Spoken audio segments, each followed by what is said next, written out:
Hi, my name is Stephanie Heineman, and I would like to talk about police corruption. Police corruption is defined as any prescribed act involving the misuse of the officer's official position for money or money's worth. The public needs to be aware of police corruption today, and examples of this will show the public how serious this is. Of course, there are going to be a few bad apples in every police department, but maybe if the citizens are more aware of these corrupt acts, we can prevent most from happening in the future.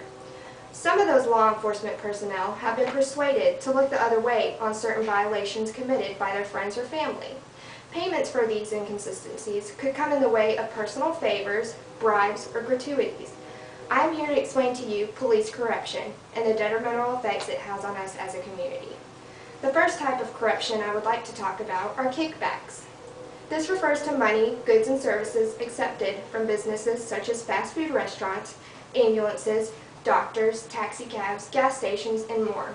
In terms of an ambulance referring to kickbacks, maybe there's an ambulance-hungry lawyer who might pay an office for all referrals back to the lawyer when there are traffic accidents. Here's a true story. In 1997, 6 former law officers from Texas were indicted on drug trafficking and corruption charges for smuggling more than 1,700 pounds of marijuana into the country. In July 1994, Hidalgo County Sheriff Bragg Jr. was sentenced to 7 years in federal prison for taking $151,000 in bribes for allowing a drug trafficker to have special privileges in jail. Also that year, a federal investigation in nearby Zapata County resulted in drug-related convictions of the former county judge, sheriff, and county clerk. In 1995, former Hidalgo County Judge J. Edgar Ruiz and several other county officials were indicted on charges of awarding county business to favored companies for more than $30,000 in kickbacks. Can you believe this? These are police officers. Yes, the ones that are policing your community right now, and this needs to stop. The second type of police corruption I would like to talk about are opportunistic thefts. This occurs when police officers steal money or other valuables from those they arrest or from crime victims. The officers committing these acts already have the inclination, but need a perfect time to arise for when they can steal these goods. For example, maybe an officer sees a business that has been burglarized and decides to take some of the merchandise or money left behind from the thief. The third type of police corruption I'd like to talk about are shakedowns. This involves police officers extorting money or other valuables from criminals, usually caught in the act or traffic violations. These forms of behavior usually arise opportunistically, for example, bribery. A citizen could bribe an officer with money or something of value to make sure they are not arrested. Or a big corrupt act that happens more than people think is intoxicated drivers paying officers to forget a violation.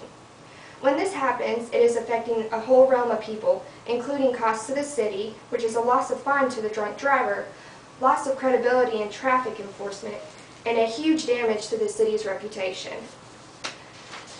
It also costs the driver, including this driver, may be back on the road on a different night driving drunk and be a risk to his or her death or injury. It also affects the community. It proposes an increased risk or death to others on the road. It costs the public, including increased insurance rate, and it only holds justice for those who can pay. And last but not least, it costs the police agencies. It again damages their reputations, and there's a loss of confidence in the agency and a loss of that specific officer's credibility. Last but not least, I'd like to talk about narcotics. Police officers have involved in activities such as extortion of money and or narcotics from narcotic violators in order to avoid arrests. They have accepted bribes, they have sold narcotics, they have known of narcotics, have entered into personal associations with narcotic criminals, and in some cases have even used narcotics. They have given false testimony in court in order to obtain dismissal of the charges against a defendant.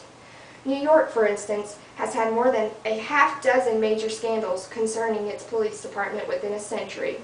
It was the Knapp Commission in 1972 that first brought attention to the NYPD, and they released the results of over 2 years of investigations of alleged corruption.